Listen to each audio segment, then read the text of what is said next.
Hello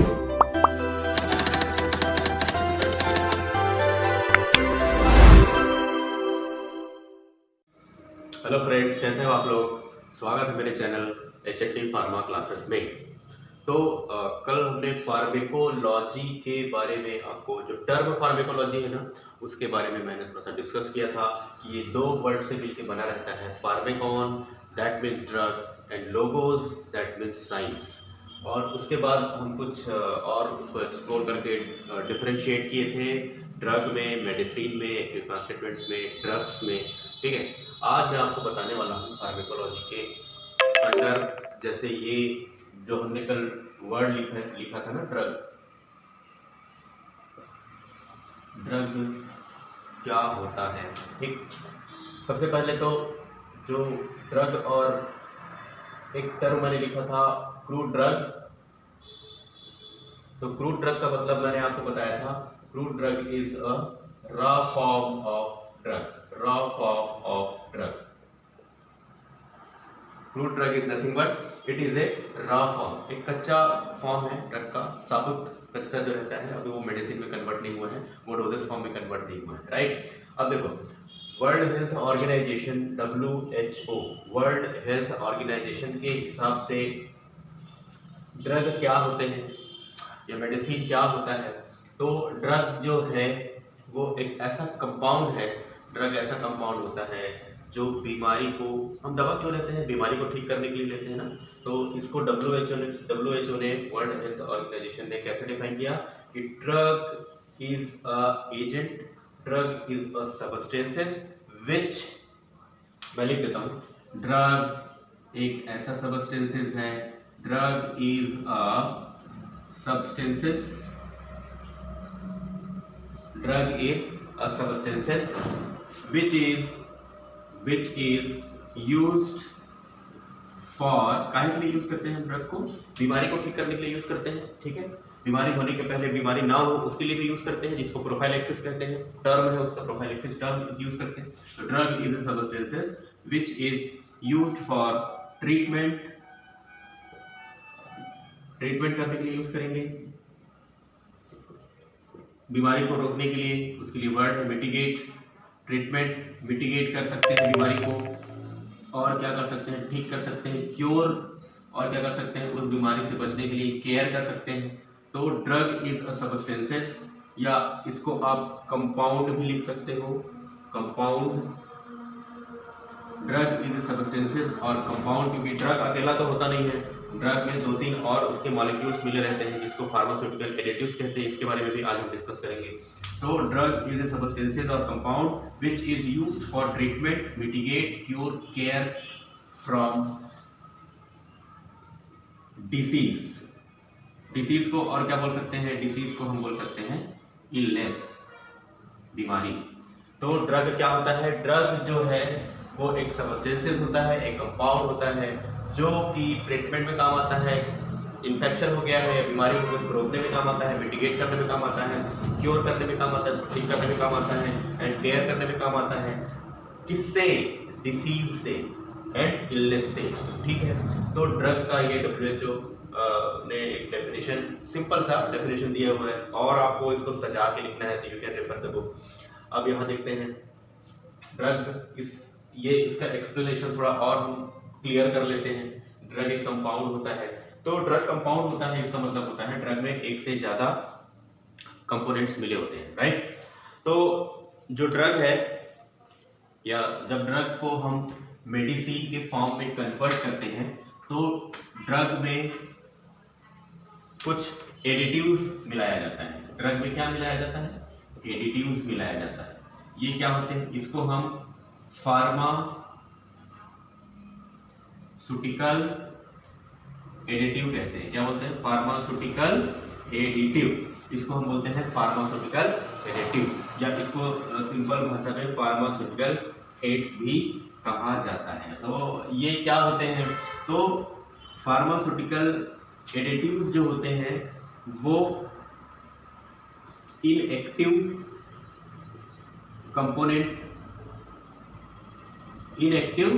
components होते हैं, जो कल एक एग्जांपल लेके मैंने आपको बताया था, पैरासीटामोल 500 मिलीग्राम का टैबलेट, डोजेस फॉर्म टैबलेट। तो 500 मिलीग्राम का एक पाउडर पैरासीटामोल एसिटामिनोफेन का एक पाउडर हम आपको देंगे, आप उसको ले नहीं सकते, इनकन्वीनियंट होता है। कल बताया था, कन्वीनियंस के लिए हम उसको टैबलेट फॉर्म में कन्वर्ट कर रहे हैं। तो 500 मिलीग्राम तो बहुत थोड़ा सा अमाउंट होता है, बट टैबलेट का साइज कितना होता है, बड़ा होता है, ठीक। तो उस टैबलेट को साइज को, उस टैबलेट को बनाने के लिए, ठीक, उसको शेप प्रदान करने के लिए, उसको अट्रैक्टिव बनाने के लिए, उसमें स्मूथनेस लाने के लिए, उसमें जो टेस्ट है उसको इम्प्रूव करने के लिए, कलर को इम्प्रूव करने के लिए जो भी कंपोनेंट्स हम मिलाते हैं वो सारा कंपोनेंट्स फार्मास्यूटिकल एडिटिव्स के अंतर्गत आता है।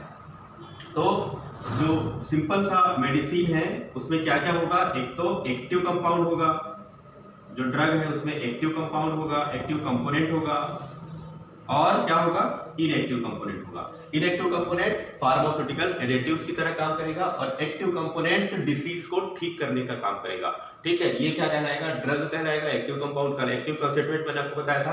तो एक्टिव कंपाउंड जो है वो ड्रग है, और उस ड्रग को कन्वीनियंट बनाने के लिए जो हम कंपोनेंट यूज करेंगे वो फार्मास्यूटिकल एडिटिव्स कहलाएगा। तो फार्मास्यूटिकल एडिटिव्स को अगर हम सजा के लिखना है, उसको डेफिनेशन लिखना है, तो pharmaceutical additives are the agent or pharmaceutical aids are the compound which does not have any pharmacological action, which does not have any, लिख देते हैं। it is pharmaceutical additives क्या होते हैं, कैसे डिफाइन करेंगे, तो it is compound or component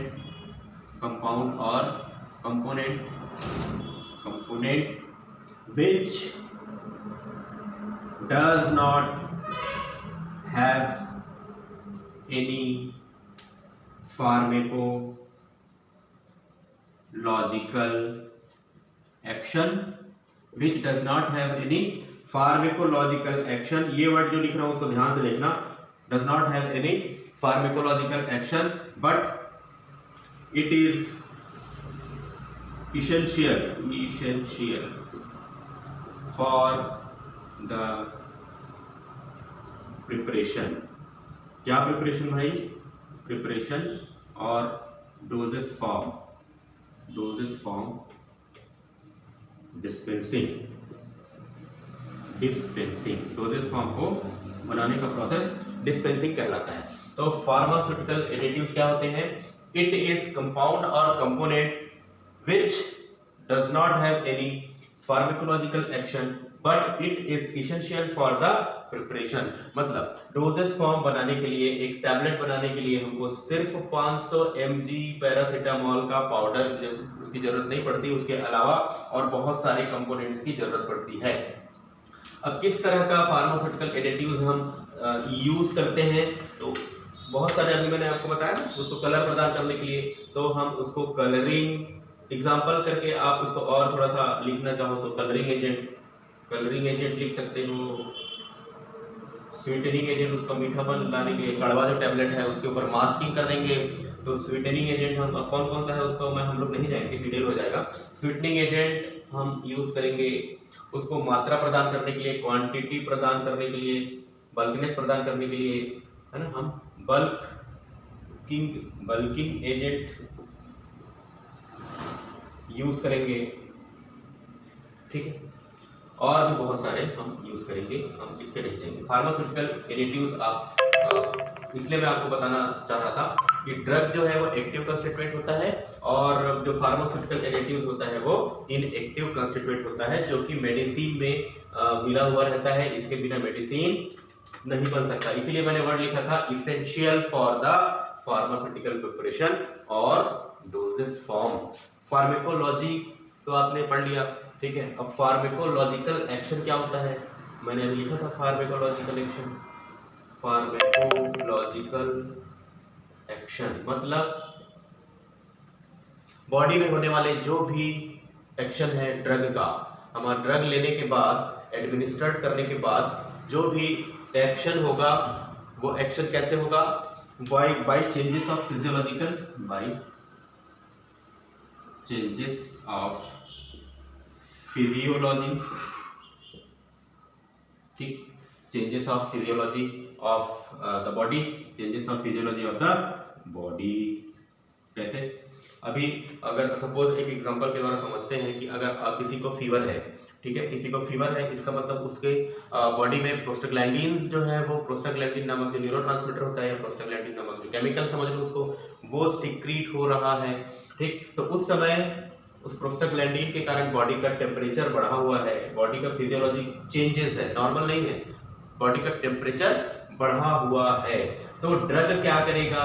drug जो है वो फार्मेकोलॉजिकल एक्शन देगा। ड्रग कौन सा हम यूज करेंगे इसमें? सिंपल एग्जांपल लेंगे, पैरासीटामोल। तो पैरासीटामोल एक ड्रग है, एक मेडिसिन है, वो फार्मेकोलॉजिकल एक्शन देगा। किस तरह का एक्शन देगा? उस एक्शन को कहा जाता है एंटीपायरेटिक। जो दवाई, जो ड्रग फीवर को कम करता है वो कहलाता है एंटीपायरेटिक। तो पैरासीटामोल जो है वो एंटीपायरेटिक एक्शन देगा। तो एंटीपायरेटिक एक्शन क्या हुआ? ये फार्मेकोलॉजिकल एक्शन हुआ। इसका मतलब हम फार्मेकोलॉजी में mainly drugs, drug, medicine, constituent, ये सब तो पढ़ेंगे। तो ये सब तो क्या पढ़ेंगे? ये सब का हम फार्मेकोलॉजिकल एक्शन पढ़ेंगे, ठीक है। अब ये जो फार्मेकोलॉजिकल एक्शन है वो बॉडी में आता है। फार्मेकोलॉजिकल एक्शन जो है वो बॉडी में आता है। जब हम ड्रग को लेते हैं तो ड्रग जो है वो फार्मेकोलॉजिकल एक्शन देता है। जो मेडिसिन हम लेंगे वो फार्मेकोलॉजिकल एक्शन देता है। तो फार्मेकोलॉजिकल एक्शन जो होगा वो दो तरह से आएगा। पहला फार्मेकोकाइनेटिक एक्शन आएगा। ये वर्ड टेक्निकल वर्ड है, फार्मेकोकाइनेटिक। और एक जो आएगा दैट इज फार्मेको डायनेमिक, ठीक है। दो वर्ड है, दोनों टेक्निकल वर्ड है, याद रखिएगा, क्योंकि फार्मेकोलॉजी में ये भी बहुत महत्वपूर्ण है, बहुत इंपॉर्टेंट है। तो फार्मेकोलॉजी में हम क्या स्टडी कर रहे हैं? ड्रग का स्टडी कर रहे हैं, क्योंकि ये स्टडी अबाउट द ड्रग है।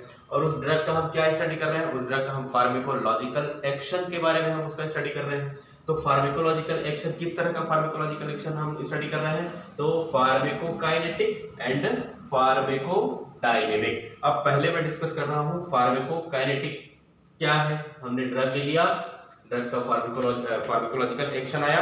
कैसे आया? बाय फार्मेकोकाइनेटिक के द्वारा। सबसे पहला, जैसे ही हमने ड्रग लिया तो क्या हुआ? ड्रग जो है वो कहाँ जाएगा? माउथ से। आपने एनाटॉमी फिजियोलॉजी पढ़ा होगा ना, तो माउथ क्या होता है, कहाँ से जाता है? पहले माउथ में आपने ड्रग लिया, माउथ के बाद वो कहाँ जाएगा? ईसोफेगस में जाएगा। ईसोफेगस, ठीक है, ईसोफेगस में जाएगा। ईसोफेगस के बाद कहाँ जाएगा? स्टमक में जाएगा। मैं ट्रैकिया, फेरिंक्स, लैरिंक्स ये अभी कंसिडर नहीं कर रहा हूँ, क्योंकि हम ओरल ड्रग जो सीधा दे रहे हैं, सिंपल समझाने के लिए बता रहा हूँ। स्टमक में जाएगा। स्टमक में जाने के बाद ये कहाँ जाएगा? ये स्मॉल इंटेस्टाइन में जाएगा। स्मॉल इंटेस्टाइन में जाने के बाद ये कहाँ जाएगा? ये लार्ज इंटेस्टाइन में जाएगा। इंटेस्टाइन में जाएगा। और वहां पर क्या होते हैं? बहुत सारे कैपिलरीज होते हैं, वहां पे विलाई होते हैं। उसको सरफेस ड्रग को ज्यादा से ज्यादा एब्जॉर्ब करने के लिए क्या करते हैं? सरफेस प्रदान करते हैं।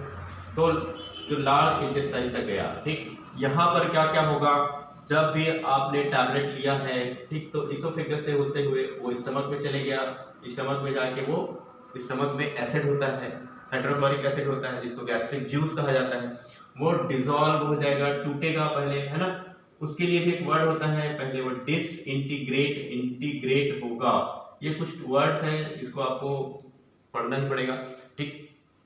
डिसइंटीग्रेट होने के बाद जो भी ड्रग है, डिसइंटीग्रेट का मतलब आप अगर सॉलिड डोजेस फॉर्म लोगे, सॉलिड टैबलेट ले रहे हो, तो वो छोटे छोटे टुकड़ों में टूटेगा, ठीक। डिसइंटीग्रेट होने के बाद ये डिसॉल्व हो जाएगा, इसको डिसोल्यूशन कहा जाता है। इसके लिए अलग से लैब में लेबोरेटरी में इसका एक्सरसाइज भी है, प्रैक्टिकल भी है, ठीक है।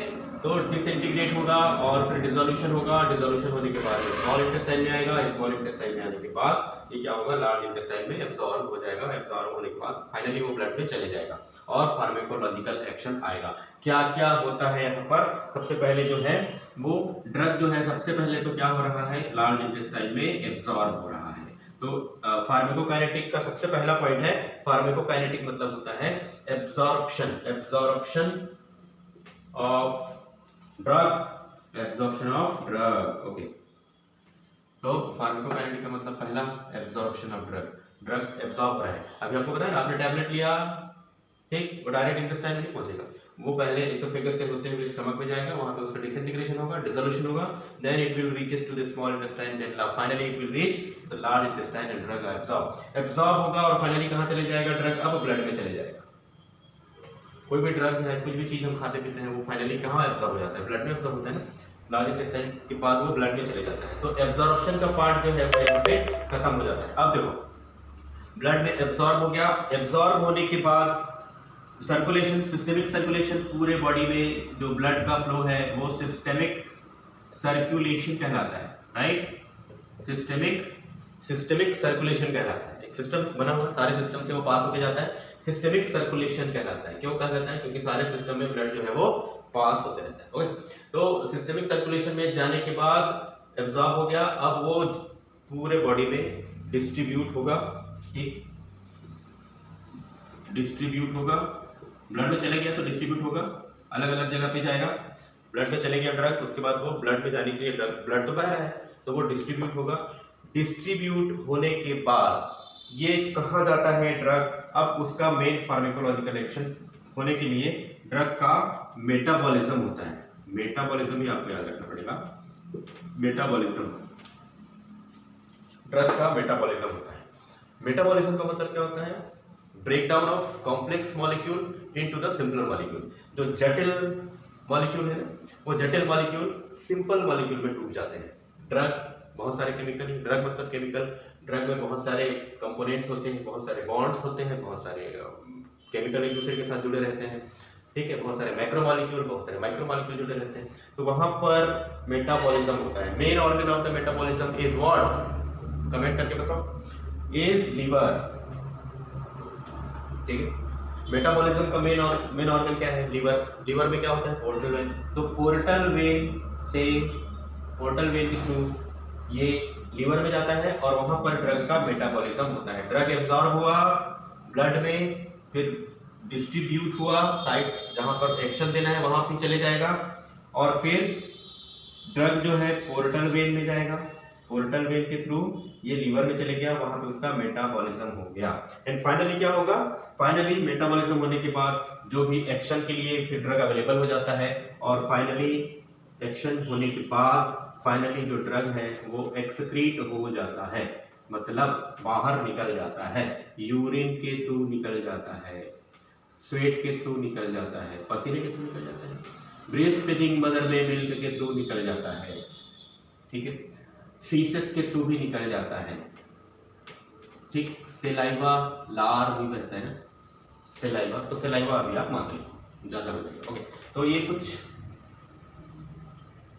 बॉडी के फ्लूइड्स है जिससे जो ड्रग है, ड्रग यूज होने के बाद अगर ड्रग बाहर नहीं निकलेगा तो क्या होगा, वो एक्यूमुलेट हो जाएगा, एक जगह इकट्ठा हो जाएगा और टॉक्सिसिटी, पॉइजन की तरह, हमारे लिए जहर की तरह वो काम करेंगे।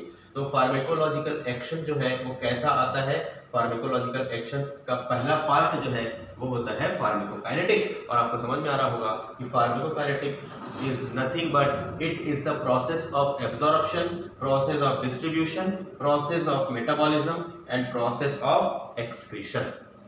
ओके, वीडियो पॉज करके इसको आप नोट कर लेना।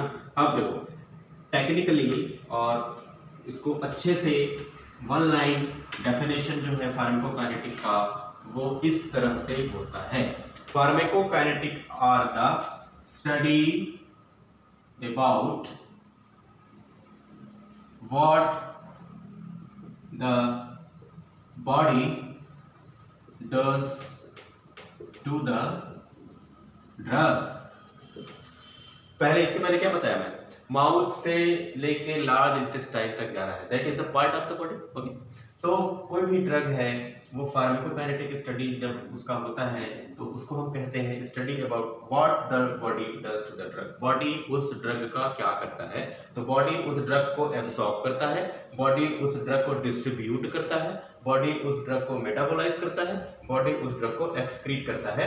That study is known as ADAME, A for absorption, D for distribution, M for metabolism and E for excretion. तो फार्माकोकाइनेटिक एकदम शॉर्ट में, it is a study about ADAME of drug, drug का absorption, distribution, metabolism and excretion. और one line definition क्या होगा, study about what the body does to the drug. ठीक है, तो ये है फार्माकोलॉजी का पहला पार्ट। नाउ फार्माकोलॉजी का एक और पार्ट है, अभी एक्शन तो आया नहीं है, ये तो खाली जो ड्रग है वो मेटाबोलाइज हो गया, एक्सक्रीट हो गया है, राइट। जो बचा हुआ है, जिस चीज के लिए हमने ड्रग लिया है, फार्माकोलॉजिकल एक्शन के लिए ड्रग लिया है, वो होता है फार्माकोडायनेमिक। अभी इसको मिटा देता हूं, फार्माकोडायनेमिक, फार्माकोडायनेमिक। ठीक है, अब ये क्या होता है सर, तो फार्माकोडायनेमिक का वन लाइन डेफिनेशन जैसे उसमें लिखे थे ना, it is the study about what the drug does to the body, does to the body. वहां पर क्या था फार्माकोकाइनेटिक में, study about what the body does to the drug. यहां पर क्या है, study about what the drug does to the body. इसको क्लियर कैसे करोगे, कंफ्यूजन सेम है ना, लगभग सेम है, तो हम इसको याद कैसे करेंगे। तो इसमें देखो डायनेमिक है ना, D for dynamic and D for पहले ड्रग आएगा, उसमें बी आएगा काइनेटिक में। ठीक, तो ये याद रखोगे ना कि डी है डायनेमिक है, डी फॉर ड्रग, ड्रग पहले आएगा। Study about what the drug does to the body, मतलब इसका क्या हुआ कि अब जो ड्रग है वो बॉडी को कैसे यूटिलाइज करता है फार्माकोलॉजिकल एक्शन के लिए। तो इसको हम बोल सकते हैं फार्माकोडायनेमिक इज अ एक्शन और इसको फार्माकोलॉजिकल एक्शन बोल सकते हैं, फार्माकोलॉजिकल एक्शन बाय मैकेनिज्म। अलग अलग ड्रग जो है अलग अलग सिस्टम में अलग अलग मैकेनिज्म से अलग अलग मैकेनिज्म से ही वो अपना फार्माकोलॉजिकल एक्शन देते हैं। तो फार्माकोडायनेमिक जो होगा वो फार्माकोलॉजिकल एक्शन होगा by mechanism and one line इसका होगा study about what the drug does to the body. तो जब फार्माकोलॉजिकल स्टडी हम किसी ड्रग का करते हैं तो उसमें दो पार्ट कवर करना पड़ता है। First is a pharmacokinetic and pharmacokinetic में absorption, distribution, metabolism and excretion what the body does to the drug and pharmacodynamic what the drug does to the body and it is nothing but pharmacodynamic is the pharmacological action या mechanism of action of the body. थोड़ा सा एक line और आपको मैं छोड़े जाऊंगा, इस इतना पढ़ा के छोड़ दूंगा तो आपको समझ में नहीं आएगा। मैकेनिज्म ऑफ एक्शन मतलब क्या होगा, जब मेटाबॉलिज्म हो गया अब फार्माकोडायनेमिक होना है तो ड्रग जो है ना, ड्रग मॉलिक्यूल, यहाँ लिखता हूँ, ड्रग मॉलिक्यूल रिसेप्टर के साथ बाइंड होते हैं। रिसेप्टर क्या होते हैं, रिसेप्टर्स जो हैं वो एंजाइम भी हो सकते हैं और ये प्रोटीन भी हो सकते हैं। ठीक है, एंजाइम भी हो सकते हैं, प्रोटीन भी हो सकते हैं। तो प्रोटीन में जो ड्रग का मॉलिक्यूल है वो बाइंड होता है, तो इसको कहा जाता है फार्माकोडायनेमिक स्टडी को protein binding protein binding study. कैसे आएगा फार्माकोलॉजिकल एक्शन, जब तक किसी रिसेप्टर के साथ, जब आगे हम और बढ़ते जाएंगे फार्माकोलॉजी क्या है, रिसेप्टर कैसे बाइंड होगा, कैसे होगा, सब एकदम क्लियर हो जाएगा। ठीक है, तो रिसेप्टर के साथ ड्रग जो है वो रिसेप्टर के साथ बाइंड होगा और फार्माकोलॉजिकल एक्शन देगा। अब बाइंड होगा मतलब प्रोटीन के साथ बाइंड होगा, जिसको प्रोटीन बाइंडिंग कहा जाता है। तो ये फार्माकोडायनेमिक को आप मैकेनिज्म ऑफ एक्शन और mechanism of action by protein binding इस तरह से भी आप उसको याद कर सकते हो। तो आज वीडियो बहुत लंबा ना करते हुए इसको इतना, अब नेक्स्ट क्लास में हम और कुछ और कौन कौन से टर्म हैं जो फार्माकोलॉजी में यूज होंगे और इम्पोर्टेंट रहेंगे, उसको समझना भी इम्पोर्टेंट होगा, क्योंकि वो टर्म जब तक आप लोग क्लियर नहीं रहेगा तो जैसे ही आप बुक को पढ़ते जाओगे वो टर्म आते जाएगा, आपको समझ में नहीं आएगा। इसलिए पहले हम टर्म को क्लियर करेंगे पूरी तरह से, जो बेसिक है वो बेसिक अगर जब एक बार क्लियर हो जाता है, मैं पहले आपको बेसिक क्लियर कराऊंगा, उसके बाद हम topic wise, subject wise, system wise हम आगे बढ़ते जाएंगे। ठीक है, वीडियो देखने के लिए धन्यवाद।